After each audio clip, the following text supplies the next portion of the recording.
Assalamualaikum warahmatullahi wabarakatuh. Selamat siang. Perkenalkan, saya Siti Rohmawati. Dan berikut adalah anggota kelompok kami. Di sini saya akan mempresentasikan hasil kerja kelompok kami tentang interaksi manusia dan komputer. Yang pertama, the human atau manusia. Manusia adalah pengolah informasi, penerima masukan dari dunia, penyimpan, memanipulasi, dan menggunakan informasi, dan bereaksi terhadap informasi yang diterima. Informasi diterima melalui indera, khususnya dalam hal penggunaan komputer, melalui penglihatan, pendengaran, sentuhan,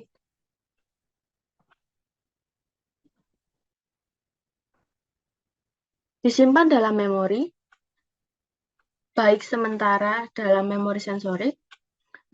Memori sensorik ada untuk setiap saluran sensorik, atau memori kerja.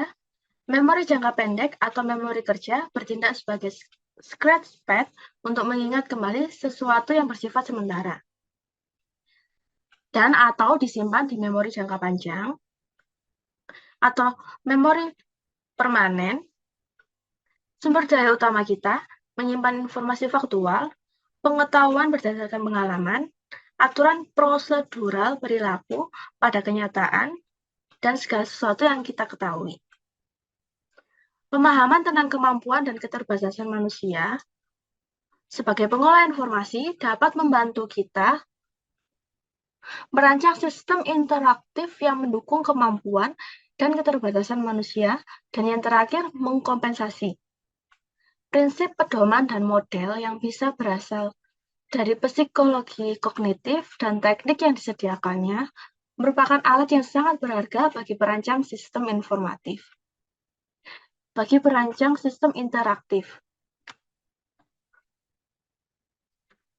Yang kedua adalah komputer. Komputer adalah perangkat elektronik yang mampu mengolah data menjadi informasi. Berkaitan dengan komputer elektronik, prinsip yang sama berlaku.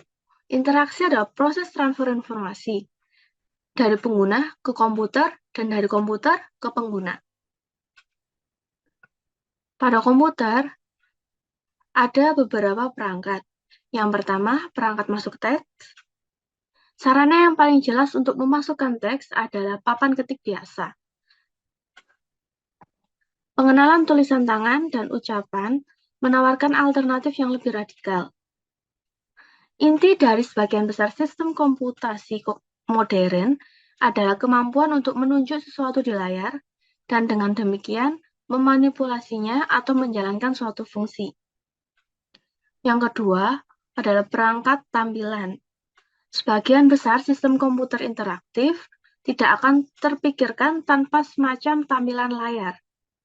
Namun, banyak sistem seperti itu memang ada, meskipun biasanya hanya dalam aplikasi khusus.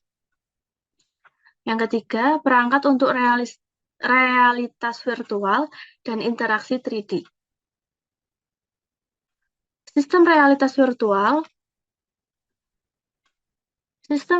virtual menghadirkan dunia virtual 3D. Pengguna perlu menavigasi ruang-ruang ini dan memanipulasi objek virtual yang mereka temukan di sana.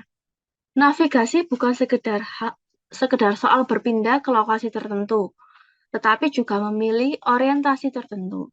Perangkat yang digunakan untuk memanipulasi dan melihat realitas virtual dan ruang 3D. Ini termasuk sarung tangan data, pelacakan tubuh, layar yang dipasang di kepala, dan lingkungan gua.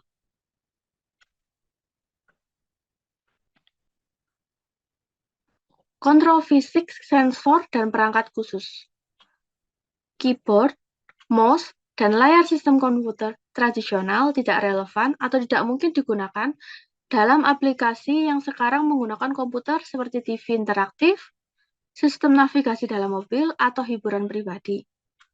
Perangkat ini mungkin memiliki tampilan khusus, dapat menggunakan suara, sentuhan, dan bau, serta tampilan visual. Beralih keluar komputer sepenuhnya dan melihat perangkat fisik seperti layar khusus, knob, dan saklar peralatan elektronik. Juga secara singkat mempertimbangkan suara, sentuhan, dan bau sebagai keluaran dari sistem komputer dan juga lingkungan serta biosensing sebagai masukan. Penyimpanan. Seperti halnya memori manusia, kita dapat menganggap memori komputer beroperasi pada tingkat yang berbeda-beda. Dan memori yang memiliki akses lebih cepat biasanya memiliki kapasitas lebih kecil. Detail memori komputer tidak dengan sendirinya menjadi perhatian langsung bagi perancang antarmuka pengguna. Namun, keterbatasan kapasitas dan metode akses merupakan kendala penting pada jenis antarmuka yang dapat dirancang. Kapasitas khas memori komputer, baik RAM utama, yang disamakan dengan memori jangka pendek manusia, dan memori jangka panjang yang disimpan pada disk magnetik dan optik. Kapasitas penyimpanan dibandingkan dengan ukuran dokumen dan gambar video. Pengguna harus dapat mengakses informasi dengan cara yang alami dan toleran terhadap kesalahan kecil. Pengolahan dan jaringan. Komputer yang menjalankan program interaktif akan merespons 100 juta instruksi per detik. Kedengarannya banyak, namun seperti ingatan, itu akan segera habis. Secara khusus, membahas efek samping buffering, pelacakan kursor, dan perang ikon. Kecepatan pemrosesan dibatasi oleh berbagai faktor. Komputasi, akses memori, grafik, dan penundaan jaringan. Berikut adalah analisis web. Analisis web kelompok kami dengan studi kasus web Diskominfo Bone dan web Badan Cyber dan Sandi Negara. Yang pertama, penggunaan bahasa.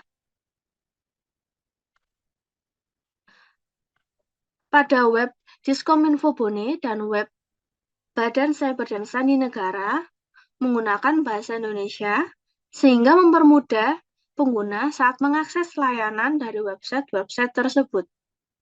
Yang kedua, user-friendly. Web Diskominfo Bone dan web Badan Cyber dan Sandi Negara memiliki desain yang simpel dan mudah dimengerti dalam artian bersahabat dengan pengguna, tidak menyusahkan pengguna dalam mengakses web tersebut. Yang ketiga, portabilitas. Tidak hanya dapat diakses melalui perangkat komputer, website Diskominfo Bone dan website Badan Cyber dan Sandi Negara dapat diakses melalui perangkat smartphone. Versi perangkat smartphone lebih mudah diakses dimanapun dan kapanpun. Sebagai contoh, gambar berikut diambil dari perangkat smartphone.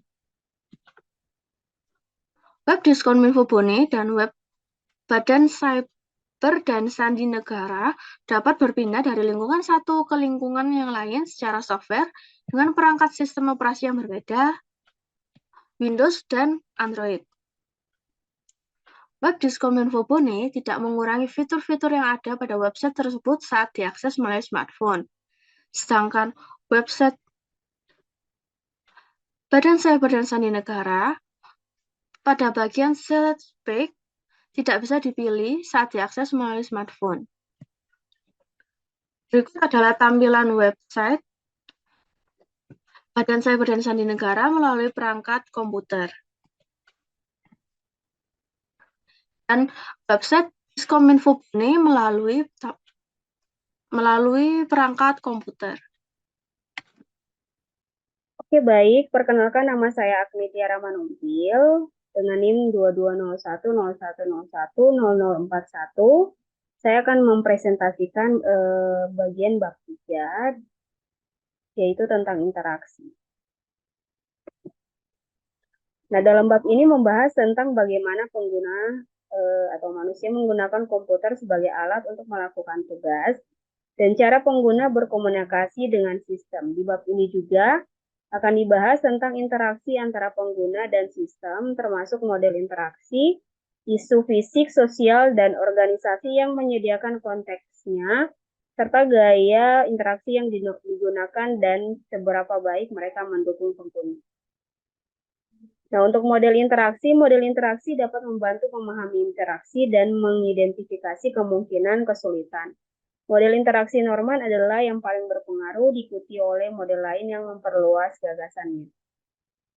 Untuk ketentuan interaksi, jadi sistem interaktif bertujuan untuk membantu pengguna mencapai tujuan dalam berbagai domain aplikasi. Ketentuan sebuah domain terdiri dari konsep-konsep yang menunjukkan aspek-aspek pentingnya dengan tugas dan tujuan yang terkait. Analisis tugas melibatkan identifikasi ruang masalah bagi pengguna sistem interaktif dalam hal domain, tujuan, maksud, dan tugas. Nah, untuk kerangka interaksi menggambarkan interaksi sistem secara realistis dengan 4 komponen utama, yaitu yang pertama sistem, kemudian yang kedua pengguna, ketiga input, dan terakhir output. Setiap komponen memiliki bahasanya sendiri, antarmuka terbentuk dari input dan output, dan ada 4 langkah dalam siklus interaktif yang melibatkan terjemahan antar komponen. Nah, ini ergonomi. Jadi ergonomi ini adalah studi tentang interaksi fisik manusia dengan lingkungan di sekitarnya, terutama dalam hal kontrol dan tampilan. Fokus utamanya adalah pada kinerja pengguna dan bagaimana antarmuka dapat meningkatkan atau menguranginya. Ergonomi juga mencakup psikologi manusia dan batasan sistem. Beberapa masalah yang ditangani oleh ergonomi meliputi pengaturan kontrol dan tampilan, lingkungan fisik, masalah kesehatan, dan penggunaan warna. Nah, untuk gaya interaksi, jadi interaksi antara komputer dan pengguna dapat dipengaruhi oleh pilihan gaya antarmuka yang digunakan. Dalam bab 16 membahas desain dialog secara rinci dan memperkenalkan gaya antarmuka yang umum serta efek yang ditimbulkannya terhadap interaksi. Beberapa gaya antarmuka umum termasuk antarmuka baris perintah, menu, bahasa alami, dialog pertanyaan atau jawaban, pengisian formulir dan spreadsheet, arahkan dan klik, serta antarmuka 3 dimensi. Nah, berikut hasil analisis website Diskominfo Kabupaten Bone dan BSSN dengan model interaksi yang mereka gunakan dalam website mereka masing-masing.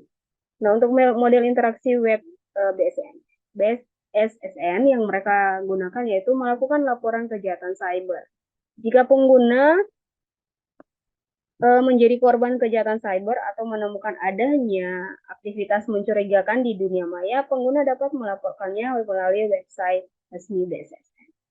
Kemudian, interaksi yang digunakan kedua adalah mendapatkan informasi dan saran keamanan cyber. Web BSSN menyediakan berbagai informasi dan saran terkait keamanan cyber. Kemudian yang ketiga, mengikuti pelatihan dan seminar.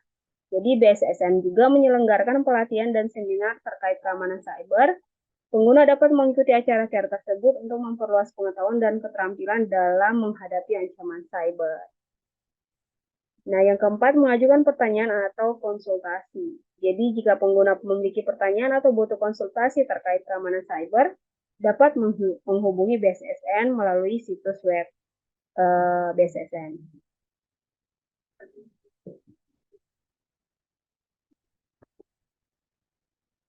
Nah, sedangkan untuk model interaksi web Diskominfo Kabupaten Bone yang mereka gunakan adalah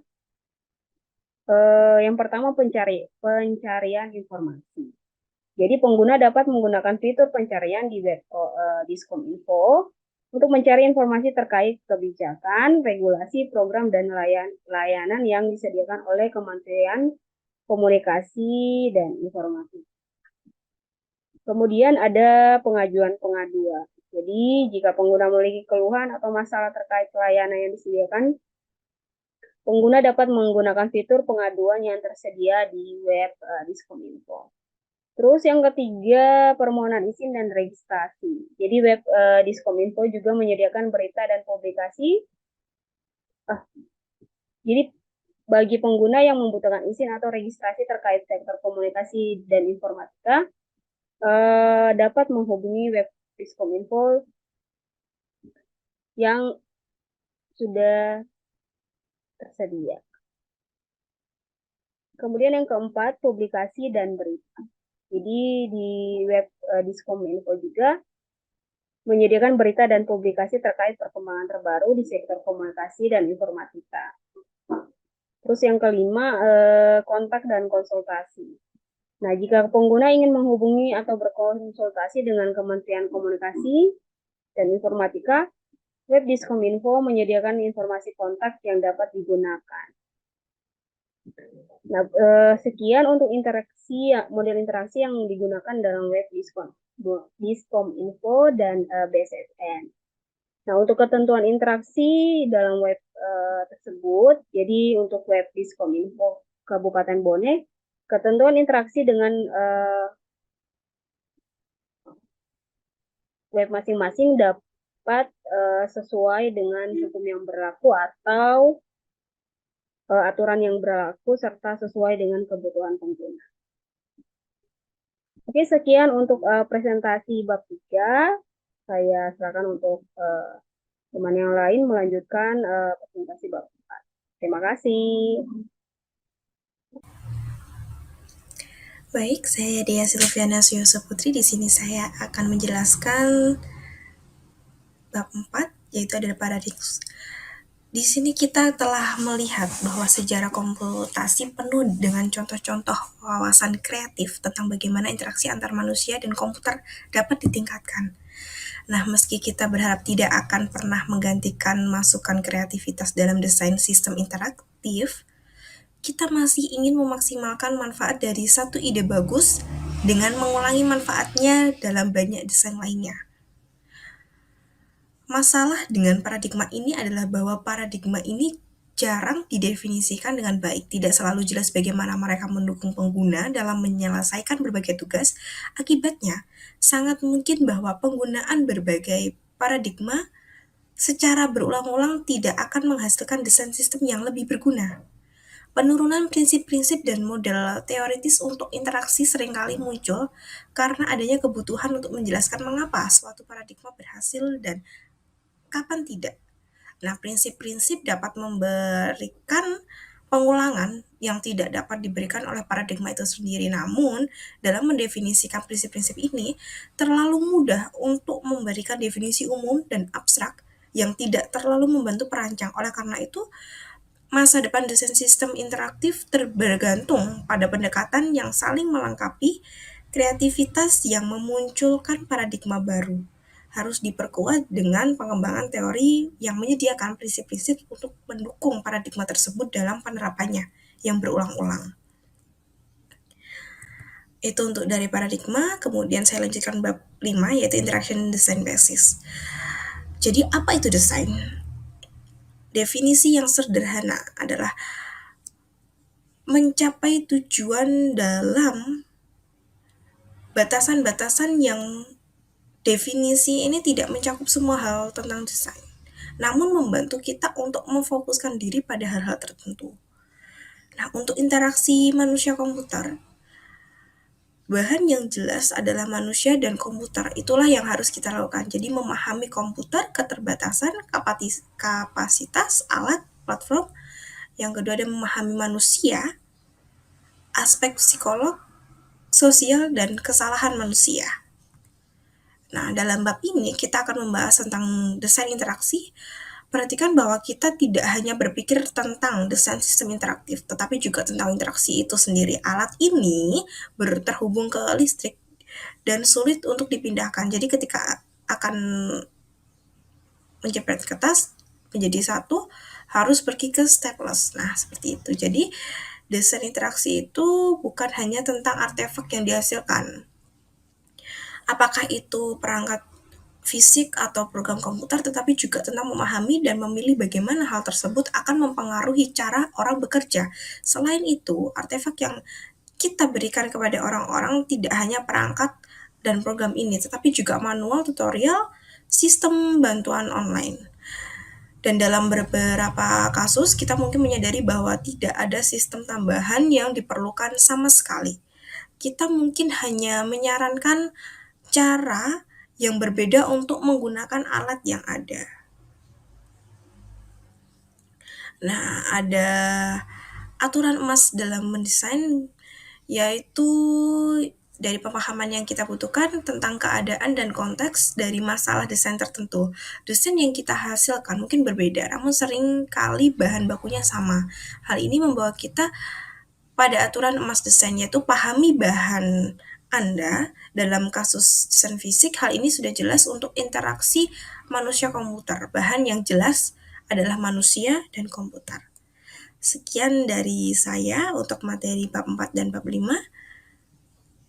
Akan dilanjutkan lagi dengan teman saya. Halo, Assalamualaikum warahmatullahi wabarakatuh. Perkenalkan saya Sofia. Di sini saya akan melanjutkan pemaparan materi kelompok 2 pada mata kuliah Interaksi Manusia dan Komputer, yaitu mengenai ringkasan materi dan analisis website Diskominfo, Kabupaten Bon, dan website Badan Cyber dan Sandi Negara atau BSSN. Di sini saya akan menjelaskan mengenai bab 6 dan bab 7. Yang pertama, bab 6, yaitu mengenai HCI dalam proses perangkat lunak. Siklus hidup perangkat lunak merupakan upaya untuk mengidentifikasi aktivitas yang terjadi dalam pengembangan perangkat lunak. Kegiatan-kegiatan ini kemudian harus diatur tepat waktu dalam setiap proyek pengembangan dan teknik yang tepat harus diterapkan untuk melaksanakannya. Dalam pengembangan produk perangkat lunak, harus mempertimbangkan dua pihak utama. Yang pertama yaitu pelanggan yang memerlukan pengguna produk, dan dua perancang yang harus menyediakan produk. Sekelompok orang yang menegosiasikan ciri-ciri yang dimaksudkan sistem dengan perancangannya mungkin tidak pernah menjadi pengguna sistem yang sebenarnya. Hal ini seringkali berlaku khususnya pada aplikasi website. Berikut aktivitas dalam siklus hidup. Seperti yang terlihat pada gambar, representasi grafisnya mengingatkan pada air terjun, di mana setiap aktivitasnya alami mengarah ke arah berikutnya. Analogi air terjun tidak sepenuhnya sesuai dengan kenyataan hubungan antara kegiatan-kegiatan ini. Tetapi, ini memberikan titik awal yang baik untuk mendiskusikan alur kegiatan yang logis. Pertama, kita akan membahas mengenai spesifikasi kebutuhan. Spesifikasi persyaratan melibatkan perolehan informasi dari pelanggan tentang lingkungan kerja atau domain di mana produk akhir akan dibuat fungsi. Spesifikasi persyaratan dimulai pada awal pengembangan produk. Meskipun persyaratannya berasal dari sudut pandang pelanggan, jika persyaratan tersebut ingin dipenuhi oleh produk perangkat lunak, mereka harus dirumuskan dalam bahasa yang sesuai untuk diimplementasi. Yang kedua, yaitu desain arsitektur. Kegiatan selanjutnya berkonsentrasi pada bagaimana sistem menyediakan layanan yang diharapkan darinya. Aktivitas pertama adalah dekomposisi sistem tingkat tinggi menjadi komponen-komponen yang dapat diambil dari produk perangkat lunak yang sudah ada atau dikembangkan dari awal secara mandiri. Ada banyak teknik terstruktur yang digunakan untuk membantu seorang desainer dalam memperoleh deskripsi arsitektur dari informasi dalam spesifikasi kebutuhan, seperti core, maskot, atau HUD. Selanjutnya, yaitu desain yang rinci. Desain arsitektur memberikan dekomposisi deskripsi sistem yang memungkinkan pengembangan komponen-komponen terpisah secara terisolasi yang nantinya akan diintegrasikan. Untuk komponen-komponen yang belum tersedia untuk segera diintegrasikan, perancang harus memberikan penjelasan yang cukup rinci sehingga dapat diimplementasikan dalam beberapa bahasa pemrograman. Yang selanjutnya adalah pengkodean dan pengujian unit. Desain rinci suatu komponen sistem harus dibuat sedemikian rupa, sehingga memungkinkan untuk diimplementasikan dalam beberapa bahasa pemrograman yang dapat dieksekusi. Setelah pengkodean, komponen dapat diuji untuk memverifikasi bahwa kinerjanya benar, berdasarkan beberapa kriteria pengujian yang ditentukan dalam aktivitas sebelumnya. Selanjutnya, integrasi dan pengujian. Pengujian lebih lanjut dilakukan untuk memastikan perilaku yang benar dan pengguna sumber daya bersama yang dapat diterima. Saat inilah dimungkinkan untuk melakukan beberapa pengujian penerimaan dengan pelanggan untuk memastikan bahwa sistem memenuhi persyaratan mereka. Hanya setelah penerimaan sistem terintegrasi, barulah produk akhirnya dirilis ke pelanggan. Tahap yang selanjutnya yaitu pemeliharaan. Setelah produk dirilis, semua pekerjaan pada sistem dianggap dalam kategori pemeliharaan, sehingga versi baru dari produk memerlukan desain ulang total atau produk tersebut dihapuskan seluruhnya. Akibatnya, sebagian besar masa pakai suatu produk dihabiskan untuk aktivitas pemeliharaan. Pemeliharaan melibatkan koreksi kesalahan dalam sistem yang ditemukan setelah rilis atau revisi layanan sistem untuk memenuhi persyaratan yang tidak direalisasikan selama pengembangan sebelumnya. Selanjutnya kita akan membahas mengenai validasi dan verifikasi. Sepanjang siklus hidup, desain harus diperiksa untuk memastikan bahwa desain tersebut memenuhi persyaratan tingkat tinggi yang disepakati dengan pelanggan dan juga lengkap serta konsisten secara internal. Pemeriksaan ini masing-masing disebut sebagai validasi dan verifikasi. Validasi suatu desain menunjukkan bahwa dalam berbagai aktivitas, persyaratan pelanggan terpenuhi. Validasi adalah latihan yang jauh lebih subjektif daripada verifikasi, terutama karena perbedaan antara bahasa persyaratan dan bahasa desain menghalangi segala bentuk pembuktian objektif. Selanjutnya adalah masalah manajemen dan kontrak. Dalam mengelola proses pengembangan, hubungan temporal antara berbagai aktivitas menjadi lebih penting.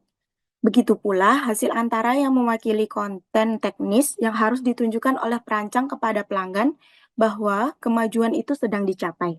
Jadi, kewajiban kontrak merupakan konsekuensi penting dalam mengelola pengembangan perangkat lunak. Selanjutnya, kita akan membahas mengenai sistem interaktif dan siklus hidup perangkat lunak. Seperti yang terlihat pada gambar, pada kenyataan bahwa proses desain sebenarnya bersifat berulang. Pekerjaan dalam satu aktivitas desain mempengaruhi pekerjaan di aktivitas desain aktivitas lainnya. Baik sebelum maupun sesudahnya dalam siklus hidup, hal ini dapat mewakili iterasi hubungan. Seperti di gambar, menggambarkan bagaimana penemuan pada aktivitas selanjutnya dapat tercermin dalam iterasi kembali ke tahap sebelumnya. Hal ini menjelaskan bahwa semua persyaratan untuk sistem interaktif tidak dapat ditentukan sejak awal, dan terdapat banyak argumen yang meyakinkan untuk mendukung posisi ini. Hasilnya adalah sistem harus dibangun dan interaksi dengan pengguna diamati dan dievaluasi secara berurutan untuk menentukan bagaimana membuatnya lebih bermanfaat. Selanjutnya kita akan membahas mengenai teknik kegunaan. Salah satu pendekatan terhadap desain yang berpusat pada penggunaan adalah pengenalan kegunaan eksplisit tujuan rekayasa ke dalam proses desain. Standar ISO 9241 juga merekomendasikan penggunaan spesifikasi kegunaan sebagai sarana spesifikasi persyaratan. Pada standar ISO 9241 ini, metrik kegunaan yang dikategorikan berdasarkan kontribusinya, yaitu terdapat 3 kategori kegunaan, yaitu efektivitas, efisiensi, dan kepuasan. Selanjutnya adalah masalah dengan rekayasa kegunaan. Fitur umum dari rekayasa kegunaan adalah penegasan metrik kegunaan yang eksplisit pada awal proses desain yang dapat digunakan untuk menilai suatu sistem setelah sistem tersebut dikirimkan. Masalah dengan metrik kegunaan adalah metrik tersebut bergantung pada pengukuran yang sangat spesifik, tindakan penggunaan dalam situasi yang sangat spesifik. Ketika desainer mengetahui apa yang tindakan dan situasi yang akan terjadi, maka dia dapat menetapkan tujuan pengamatan yang terukur. Namun, di tahap awal desain, desainer tidak memiliki informasi ini. Selanjutnya, kita akan membahas mengenai desain dan prototyping interaktif. Satu-satunya cara untuk memastikan tentang beberapa fitur desain potensial adalah dengan membangunnya dan mengujinya pada pengguna sebenarnya. Desain tersebut kemudian dapat dimodifikasi untuk memperbaiki asumsi yang salah dan terungkap dalam pengujian. Inilah inti dari desain berulang. Desain yang memiliki tujuan proses yang mencoba untuk mengatasi masalah yang melekat pada persyaratan yang tidak lengkap, spesifikasi dengan menelusuri beberapa desain, secara bertahap menyempurnakannya produk akhir dengan setiap lintasan. Di sisi teknis, desain berulang dijelaskan dengan penggunaan prototype, artefak yang mensimulasikan atau menganimasikan beberapa tetapi tidak semua fitur sistem yang dimaksud. Ada 3 pendekatan utama untuk pembuatan prototype. Yang pertama yaitu dibuang, yaitu prototype dibuat dan diuji. Pengetahuan desain yang diperoleh dari latihan ini digunakan untuk membangun prototipe akhir. Namun, prototipe sebenarnya digunakan dibuang. Yang kedua adalah incremental. Produk akhir dibuat sebagai komponen terpisah satu persatu. Produk akhir kemudian dirilis sebagai serangkaian produk setiap rilis berikutnya menyertakan satu komponen lagi. Yang ketiga yaitu evolusi. Di sini, prototipe tidak dibuang dan berfungsi sebagai dasar untuk iterasi desain berikutnya. Dalam hal ini, sistem sebenarnya dipandang berevolusi dari versi awal yang sangat terbatas hingga rilis finalnya. Selanjutnya adalah teknik pembuatan prototipe. Yang pertama ada storyboard, yaitu gambaran grafis dari tampilan luar sistem yang dimaksudkan tanpa fungsionalitas sistem yang menyertainya. Yang kedua adalah simulasi fungsionalitas terbatas. Lebih banyak fungsionalitas harus dibangun ke dalam prototipe untuk mendemonstrasikan pekerjaan yang akan diselesaikan oleh aplikasi. Yang ketiga adalah dukungan pemrograman tingkat tinggi. Hypertalk adalah contoh bahasa pemrograman tingkat tinggi dengan tujuan khusus yang memudahkan perancang untuk memprogram fitur-fitur tertentu dari sistem interaktif dengan mengorbankan fitur sistem lainnya, seperti kecepatan respon atau efisiensi ruang. Terdapat juga peringatan tentang desain berulang. Yang pertama, seringkali keputusan desain dibuat di awal proses pembuatan prototipe salah dalam prakteknya.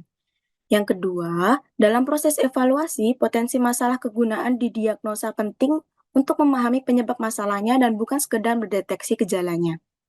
Selanjutnya kita akan membahas mengenai dasar desain. Dalam bentuk yang eksplisit, dasar pemikiran desain memberikan mekanisme komunikasi di antara anggota tim desain. Hal ini dapat membantu menghindari asumsi yang salah di kemudian hari. Berikutnya, akumulasi pengetahuan dalam bentuk alasan desain untuk serangkaian produk dapat digunakan kembali untuk mentransfer apa yang telah berhasil dalam satu situasi ke situasi lain yang memiliki kebutuhan serupa. Yang ketiga, upaya yang diperlukan untuk menghasilkan alasan desain memaksa desainer untuk mempertimbangkan dengan lebih hati-hati dalam mengambil keputusan desain. Dasar desain dalam bidang HCI, alasan desain sangatlah penting, yaitu pertama, biasanya tidak ada satupun alternatif desain yang terbaik. Seringkali, perancang dihadapkan pada serangkaian trade-off antara berbagai alternatif. Yang kedua, kegunaan suatu sistem interaktif sangat bergantung pada konteks penggunaannya. Selanjutnya, saya akan membahas mengenai bab 7, yaitu aturan desain. Di dalam aturan desain, terdapat prinsip-prinsip untuk mendukung kegunaan. Yang pertama ada learnability, yaitu kemudahan bagi pengguna baru untuk memulai interaktif yang efektif dan mencapai kinerja maksimal. Yang kedua ada fleksibilitas, yaitu banyaknya cara pertukaran antara pengguna dan sistem informasi. Yang ketiga ada robustness, yaitu tingkat dukungan yang diberikan kepada pengguna dalam menentukan keberhasilan pencapaian dan penilaian tujuan. Selanjutnya kita akan membahas mengenai kemampuan untuk dipelajari. Pembelajaran berkaitan dengan fitur sistem interaktif yang memungkinkan pengguna pemula untuk memahami cara penggunaannya pada awalnya dan kemudian bagaimana mencapai tingkat kinerja maksimal.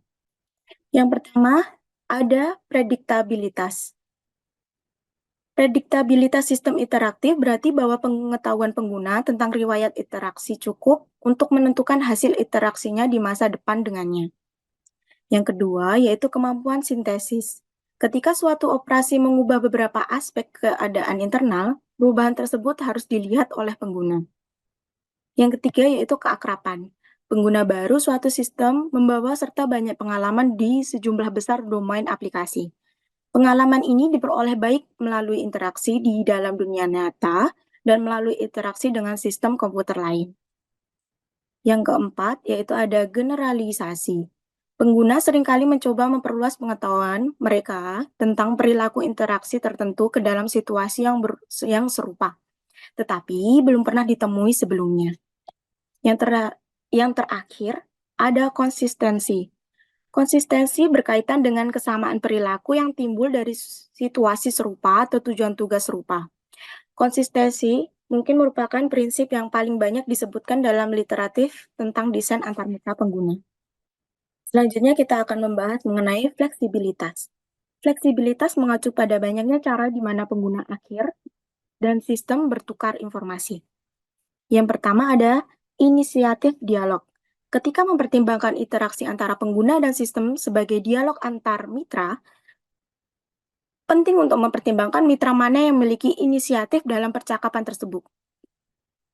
Sistem dapat memulai semua dialog. Dalam hal ini, pengguna cukup merespon permintaan informasi. Yang kedua ada multi-use. Multi-threading dari dialog pengguna sistem memungkinkan interaksi untuk mendukung lebih banyak dari satu tugas pada satu waktu. Yang ketiga ada migrasi tugas. Migrasi tugas berkaitan dengan transfer kendali untuk pelaksanaan tugas antar sistem dan pengguna. Selanjutnya ada migrasi tugas berkaitan dengan transfer kendali untuk melaksanakan tugas antar sistem dan pengguna. Terakhir ada kemampuan penyesuaian, yaitu merupakan kemampuan yang memodifikasi antar muka pengguna oleh pengguna atau sistem. Dapat dibedakan antara modifikasi yang dimulai oleh pengguna dan yang dimulai oleh sistem. Mengacu pada modifikasi pertama sebagai kemampuan beradaptasi dan yang kedua sebagai adaptasi. Adaptabilitas mengacu pada kemampuan pengguna untuk menyesuaikan bentuk masukan dan keluaran. Selanjutnya ada kekokohan. Kekokohan interaksi tersebut mencakup fitur-fitur yang mendukung keberhasilan pencapaian dan penilaian tujuan. Yang pertama ada observabilitas, memungkinkan pengguna untuk mengevaluasi keadaan internal sistem melalui representasi yang dapat dilihat pada antarmuka. Kedua ada pemulihan, merupakan kemampuan untuk mencapai tujuan yang diinginkan setelah mengenali beberapa kesalahan dan interaksi sebelumnya. Ada dua arah pemulihan, dapat terjadi maju atau mundur. Yang ketiga yaitu daya tanggap, responsif pengukur tingkat komunikasi antar sistem dan pengguna. Waktu respons secara umum didefinisikan sebagai durasi waktu yang dibutuhkan sistem untuk menyatakan perubahan keadaan kepada pengguna. Yang terakhir ada kesesuaian tugas. Kelengkapan tugas mengatasi masalah cakupan dan kecukupan tugas, membahas pemahaman pengguna tentang tugas. Kelengkapan tugas mengacu pada tingkat di mana layanan sistem dapat dipetakan ke semua layanan dari tugas pengguna. Selanjutnya kita akan membahas mengenai standar. Standar dapat diterapkan secara spesifik baik pada perangkat keras maupun perangkat lunak yang digunakan untuk membangun sistem interaktif. Smith menunjukkan perbedaan karakteristik antara perangkat keras dan perangkat lunak yang mempengaruhi kegunaan standar desain yang diterapkan padanya. Yang pertama, teori yang mendasari standar untuk perangkat keras didasarkan pada pemahaman fisiologi atau ergonomi, atau faktor manusia yang hasilnya relatif baik. Yang kedua, perubahan perangkat keras lebih sulit dan mahal untuk diubah dibandingkan perangkat lunak yang biasanya dirancang sangat fleksibel. Salah satu komponen standar ISO 9241 berkaitan dengan spesifikasi kegunaan berlaku sama dengan desain perangkat keras dan perangkat lunak. Di awal dokumen tersebut diberikan definisi kegunaan sebagai berikut. Yang pertama ada kegunaan efektivitas, yaitu efisiensi dan kepuasan pengguna tertentu dalam mencapai tujuan tertentu dalam lingkungan tertentu. Yang kedua ada efektivitas, yaitu keakuratan dan kelengkapan di mana pengguna tertentu dapat mencapai tujuan tertentu dalam lingkungan tertentu. Yang ketiga ada efisiensi, yaitu sumber daya yang dikeluarkan sehubungan dengan keakuratan dan kelengkapan tujuan tercapai. Yang terakhir ada kepuasan, kenyamanan, dan penerimaan sistem kerja bagi pengguna dan orang lain yang terkena dampak penggunaannya. Yang terakhir adalah kita akan membahas mengenai pola HCI. Salah satu cara mendekati desain adalah dengan belajar dari contoh-contoh yang telah terbukti berhasil di masa lalu, menggunakan kembali pengetahuan tentang apa yang membuat suatu sistem atau paradigma berhasil. Pola adalah sebuah pendekatan untuk menangkap dan menggunakan kembali pengetahuan ini dengan mengabstraksi detail penting dari desain yang sukses hingga dapat diterapkan lagi dan lagi dalam situasi baru. Pola-pola yang terisolasi memiliki kegunaan yang terbatas, namun dengan melintasi hierarki, melalui referensi-referensi, pengguna dibantu dalam menghasilkan desain yang lengkap. Salah satunya yaitu dengan menggunakan pola HC. Setelah itu, saya akan membahas mengenai analisis website Diskominfo Kabupaten Bogor dan Badan Cyber dan Sandi Negara BSSN yang berkaitan dengan bab 6 dan bab 7 yang telah saya jelaskan sebelumnya. Di sini kita dapat melihat tampilan awal dari website kominfo.bon dan website BSSN. Lihat pada website di Kominfo Bon akan menampilkan gambar di atas, di mana menampilkan buton yang mana user dapat memilih halaman yang ingin dikunjungi. Ketika user memilih salah satu buton, maka user akan diteruskan pada jendela yang sama menuju halaman yang dipilih. Setelah dilakukan analisis pada website kominfo.bond ini, saya menemukan kekurangan dari user interface website kominfo.bond ini, yaitu pertama, resolusi gambar button yang kurang, yaitu gambarnya pecah, sehingga user merasa kurang nyaman. Yang kedua, tidak adanya deskripsi dari buton yang dipilih. Kursor diarahkan ke buton tidak menampilkan informasi, kecuali user telah menekan buton dan diarahkan ke halaman, barulah user mengetahui deskripsinya. Kekurangan yang ketiga yaitu tidak adanya shortcut untuk kembali ke halaman awal pada halaman PPID, yang mana harus memiliki back pada browser untuk kembali ke halaman awal. Menu utama pada halaman PPID berbeda dengan halaman yang lain, yaitu dapat terlihat seperti gambar ini, di mana pada halaman program dan halaman menu yang lain terdapat menu utama yang sama, yaitu seperti ini ada home, profile, program, dan lain sebagainya. Sedangkan pada gambar PPID, menunya seperti ini. Namun secara keseluruhan, website diskominfo.bond ini memiliki layout dan pemilihan warna yang nyaman di mata dan memudahkan user. Selain itu, website ini memiliki fungsi-fungsi yang sesuai dengan perannya, seperti tombol search, menu utama, dan isi kontennya itu sesuai. Responsibility saat membuat halaman baru cepat dan fleksibel. Konten website sesuai dengan judul dan tidak ada pop-up atau notifikasi yang mengganggu user saat mengakses. Hal ini tentu saja memenuhi kepuasan user dalam mengakses website. Selanjutnya, saya akan membahas mengenai website BSSN. Di sini terlihat bahwa pemilihan warna yang dipilih adalah domain biru, kuning, dan putih. Kombinasi warna yang dipilih sudah baik dan nyaman di mata. Resolusi gambar sudah pas sehingga buton tidak pecah. Respon ketika milih menu atau buton dapat diarahkan ke halaman yang dituju di jendela yang sama dengan waktu yang cepat dan fleksibel. Layout yang ada pada website telah disusun dengan baik dan isi konten sesuai dengan judul. Kekurangan yang terlihat dari observasi website ini adalah tidak adanya pilihan beranda untuk kembali ke menu utama. User harus mengklik tombol kembali atau ikon lambang dari BSSN atau menekan back pada browser, sehingga mungkin saja orang awam yang tidak tahu akan sedikit kebingungan. Karena dapat terlihat link atau tulisan kembali kurang menarik dan letaknya tidak pas, sehingga user yang tidak jeli maka tidak akan terlihat. Namun secara keseluruhan, website BSSN ini sudah baik dan memenuhi standar-standar dalam kegunaan, yaitu kegunaan efisien, efektivitas, dan kepuasan. Keseluruhan website dapat diakses oleh user dengan mudah dan nyaman. Kesimpulan dari analisis website diskominfo.bond dan BSSN ini yaitu masing-masing website memiliki kelebihan dan kekurangannya masing-masing, baik dari segi interaksi, desain, layout, dan kegunaan. Pada website diskominfo.bond tidak mengurangi fitur-fitur yang ada pada website tersebut saat diakses melalui smartphone. Sedangkan website BSSN pada bagian slide pack tidak bisa dipilih saat diakses melalui smartphone. Sebaliknya, website diskominfo.bond memiliki resolusi gambar buton yang kurang, yaitu pecah, sehingga user merasa kurang nyaman, sedangkan pada website BSSN memiliki resolusi gambar yang pas.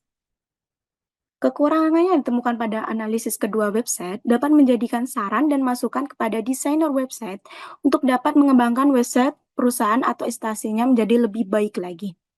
Secara keseluruhan, kedua website telah memenuhi standar dalam kegunaan, yaitu kegunaan, efisiensi, efektivitas, dan kepuasan. Dan keseluruhan website dapat diakses oleh user dengan mudah dan nyaman. Sekian presentasi dari kelompok 2. Ada kurang lebihnya kami mohon maaf. Terima kasih dan sampai jumpa.